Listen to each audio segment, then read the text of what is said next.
সমস্যা 34। জনাব তমাল একটি ব্যাংক হতে 10% সুদে 1 লাখ টাকা ঋণ গ্রহণ করতে চায়। তাহলে 1 লাখ টাকা ঋণ গ্রহণ করতে চায়। এই যে ঋণ দেওয়া আছে তার মানে এটা কি ভ্যালু দেওয়া রয়েছে? তাহলে প্রেজেন্ট ভ্যালু প্রেজেন্ট রয়েছে আমাদের 1 লাখ। আর এর মান দেওয়া রয়েছে হচ্ছে 10%। যদি ঋণের মেয়াদকাল 5 বছর হয়, অর্থাৎ ঋণের মেয়াদকাল আমাদের 5 বছর হয়, তাহলে ঋণ পরিশোধের তালিকা প্রস্তুত করো। ঋণ পরিশোধের একটা কি বের করতে বলছে? তালিকা তালিকা। বের করতে বলছে। তালিকা। তাহলে ঋণ পরিশোধের তালিকা তৈরি করার জন্য আমাদের প্রথম কাজ হচ্ছে, এখানে আমার আর এর মান দেওয়া রয়েছে, পিবির মান দেওয়া রয়েছে, এন এর মান দেওয়া রয়েছে। তাহলে কিসের মান দেওয়া নেই? এর মানটা এর মান। ইনস্টলমেন্ট। দেওয়া নেই, ইনস্টলমেন্টটা দেওয়া নেই। তাহলে প্রথম কাজ, যখনই তোমাকে কিস্তির তালিকাটা নির্ণয় করতে হবে বলবে, তখন প্রথম কাজ হচ্ছে তোমাকে এর মানটা বের করতে হবে। এর মানটা বের করার পর তারপরে আমাদের কিস্তির তালিকাটা তৈরি করতে হবে। তাহলে এর মানটার জন্য আমরা দিব, দেওয়া আছে বর্তমান মূল্য 1 লাখ, কিস্তির পরিমাণ হট, তারপরে সময় 5 বছর, সুদের হার 10%, পয়েন্ট 10। আর তারপর আমরা সূত্র লিখবো, এই যে কি সূত্র লিখলাম, P B equal to A by R. ইন্ডিং এর সূত্র কেন প্রয়োগ হলো বলেন তো? ইন্ডিং এর সূত্র কোনো কি? কিছু দেওয়া নাই। কারণ কোনো কোনো কিছু কিছু বলা বলা নাই নাই। যে পর্যন্ত আমাদের কোশ্চেনে বিগিনিং না বলা থাকবে, এ পর্যন্ত আমরা কিসের এরপর সূত্র? 3 দিন। এন্ডিং এর সূত্র দেব। আচ্ছা, তাহলে আমাদের এখানে কি পিবির মান বসাইলাম, এ বাই আর। তারপর আমরা এনএসি কিছু নাই মানে ওয়ান, ওয়ান দিয়ে তাহলে আমরা কি করব? ক্যালকুলেশন করব। এই ওয়ান দিয়ে এটা গুণন দিব, আর পয়েন্ট 10 দিয়ে এটা গুণন দিব, এই যে 10,000 চলে আসবে। তাহলে এই পর্যন্ত ক্যালকুলেশন কি আমরা করতে পারবো বলেন? জি স্যার। কারোর করতে কি পারবো। বোঝার সমস্যা হবে? একটু ক্যালকুলেশন বোঝা রাখা, একটু কি করতে পারবেন ক্যালকুলেশন? জি স্যার, পারবো। কারোর সমস্যা হবে একটু এটা বোঝা? তাহলে সমস্যা হলে বুঝা দিব, বলেন। না ভাইয়া। না স্যার।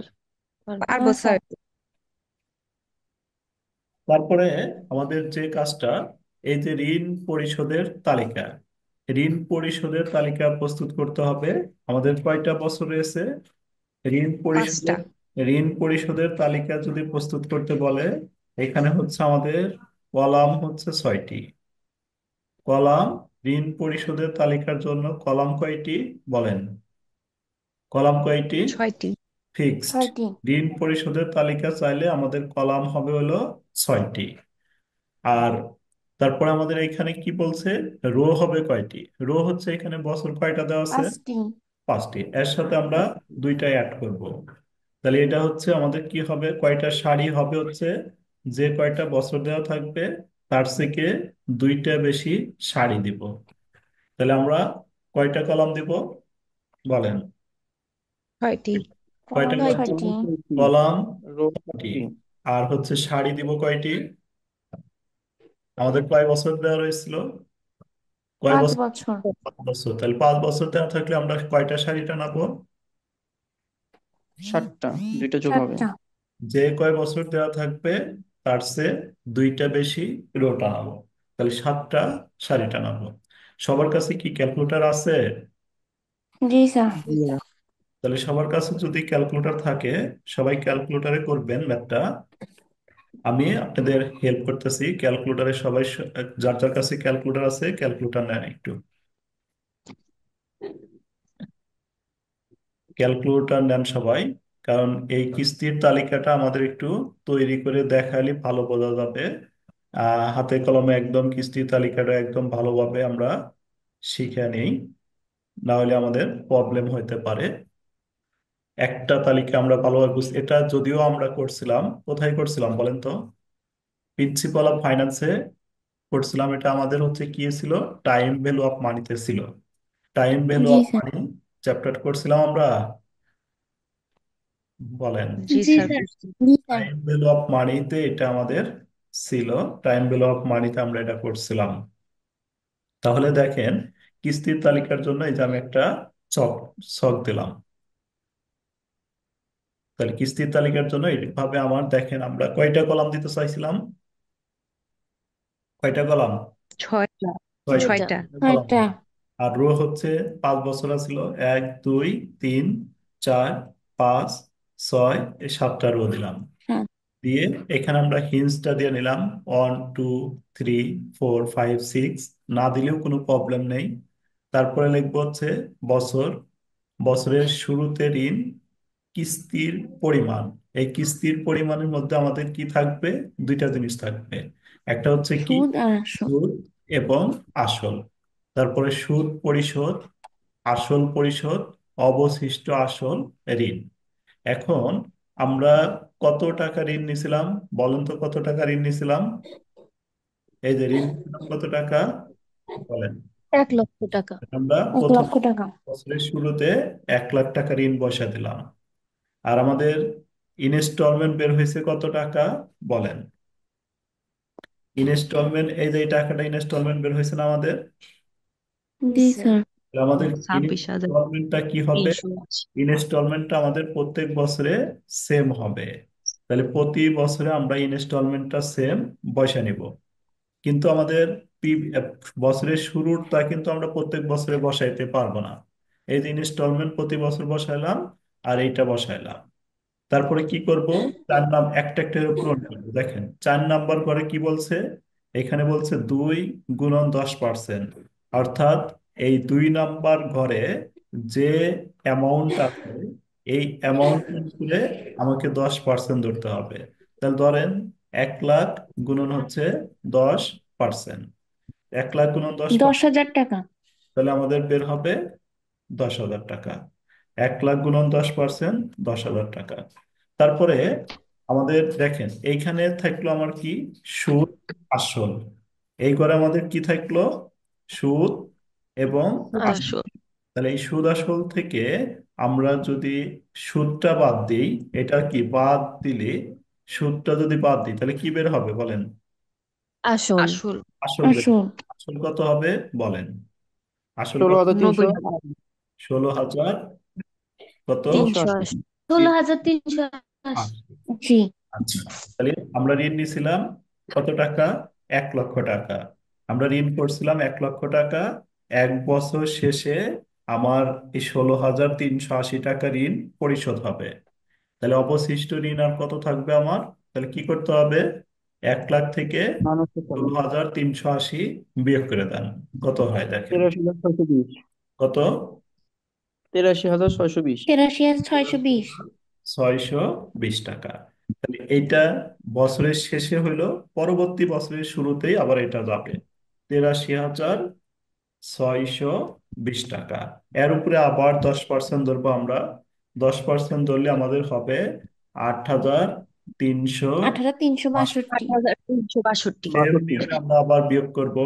তাহলে বিয়োগ করলে কত হয় দেখেন, ওই পুরোটা নিয়মেই আমরা আবার বিয়োগ করব।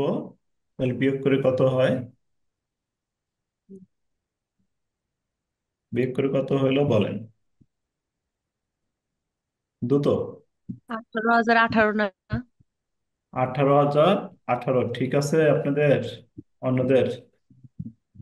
তারপরেরটা বলেন, জি স্যার। তারপরেরটা কত,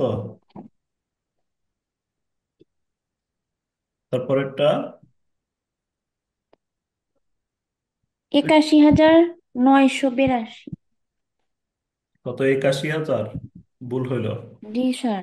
কোনটা থেকে কোনটা বাদ দিবেন, 1 লাখ থেকে এক 18,018 বাদ দেবো না? একটা মারবো, 1 লাখ কেন, পরের বছরে কত হইলো, ওহো, তাই তিরাশি তো। হাজার ছয়শো বিশ 83,000 থেকে এই যে 18,018 টাকা বাদ দেন, 62,602 টাকা। 62,602 টাকা। 602 টাকা। তারপরে আবার 62,602 টাকা এই পাশে নিয়ে আসবো, 62,602, এর উপরে 10% ধরবো, 62,60। তারপরে এটা বের করে, এই দুইটা বের করেন, কত হয় পরে, ক্যালকুলেটরে দ্রুত ক্যালকুলেশন করবেন ভাই।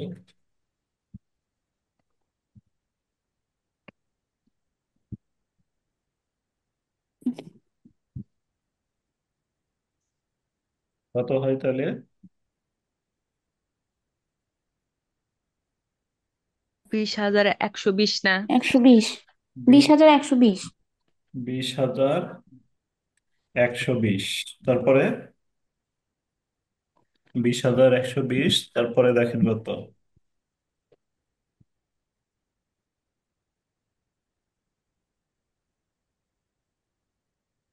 42,482।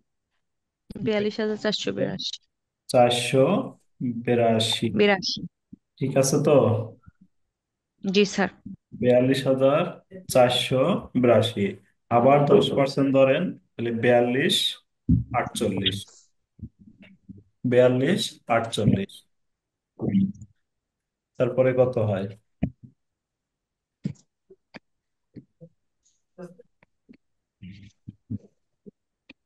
22,132। হ্যাঁ, বাইশ। না তো। কি কত? 22,132, ঠিক আছে। তোমার কত আসলো বলো? স্যার, 38,200 কার 84 কি কার কি থেকে বাদ 34 দেন? আসে। এখানে দেখছো তুমি, কার থেকে বিয়োগ করতে হবে। ও, জি স্যার, ঠিকই আছে। কার থেকে বাদ দিতে হবে? 3 থেকে 4। তাহলে 3 কত? 3 থেকে 4। 38,000। এটা থেকে ও, এটা বাদ। ঠিকই আছে স্যার। তারপরে শেষেরটা কত?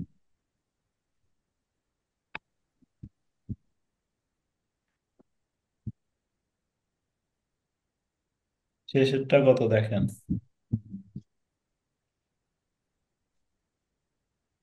20,350। 350। 20,350। তারপরে কি করব? 20,350 এই পাশে আনবো। 20,350। এরপরে কি করব বলেন? ডিরেক্ট বসাবো না? আমাদের এই লোন অ্যামortization শিডিউলের ক্ষেত্রে সবাই একটু ভালোভাবে খেয়াল করেন। লোন অ্যামortization শিডিউলের ক্ষেত্রে এই শেষের বছরে যদি আমি আবার পার্সেন্টেজ ধরি, পার্সেন্টেজ ধরলে আমাদের এখানে কত টাকা হবে? দেখেন কত টাকা হবে। 20, 35 না? 35। এখানে বাদ দিলে কত হয় দেখেন তো। এটা 20, 35। এটা 10% ধরলে 20, 35 হয় না? কি জি স্যার। জি স্যার। সমস্যাটা হয়, সমস্যাটা আগে দেখাই তারপরে সলভ করে দিই। তাহলে 20, 35, তারপরে এই ঘরে কত হয় বাদ দেন। এটা থেকে এটা বাদ দেন। চৌ- তো 24,345। 24,345। শেষের ঘরে কত হয়?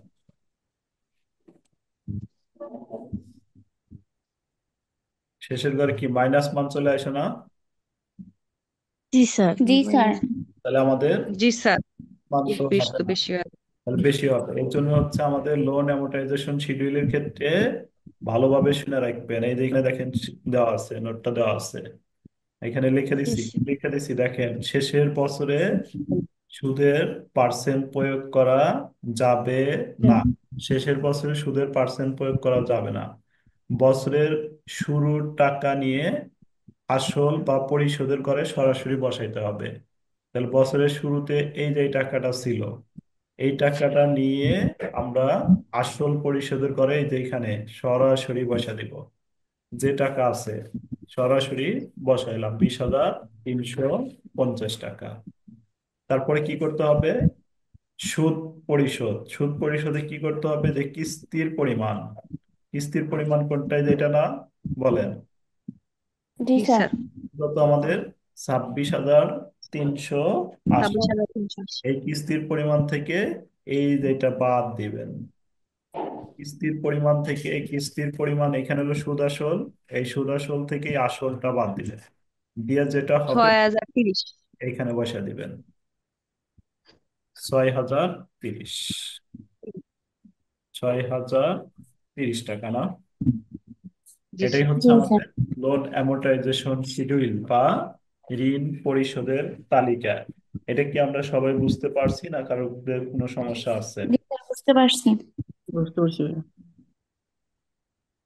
তাহলে আমাদের আহ এভাবেই ঋণ পরিশোধের তালিকা করতে হবে। তাহলে এই চ্যাপ্টারের ম্যাথগুলো এখন আপনারা এভাবে কমপ্লিট করবেন। লাস্টের ঘরে তো স্যার শূন্য হবো, তাই না? লাস্টের ঘরে অবশ্যই শূন্য হবে, না হলে তো হবেই না। জি স্যার।